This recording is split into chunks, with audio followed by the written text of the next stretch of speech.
selbstbewusst, unsicher. Was ist genau die Unterschied? ايه الفرق ما بين الصفات دي؟ طيب اول صفة معانا هي selbstbewusst. يعني ايه بقى selbstbewusst دي؟ selbstbewusst يعني واثق من نفسه. selbstbewusst يعني لو انا قلت ich bin selbstbewusst يعني انا واثق من نفسي. طيب. aber mein Bruder ist unsicher. unsicher يعني غير واثق من نفسه. تمام. طيب يبقى احنا عندنا الصفة التانية هي unsicher غير واثق من نفسه، وعكسها selbstbewusst واثق من نفسه. neugierig يعني ايه neugierig بقى؟ neugierig يعني فضولي، هو الشخص الفضولي.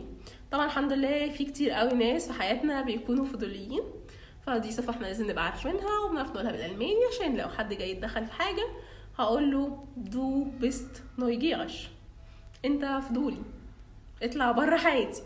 طيب يبقى neugierig اسمها ايه؟ neugierig. neugierig.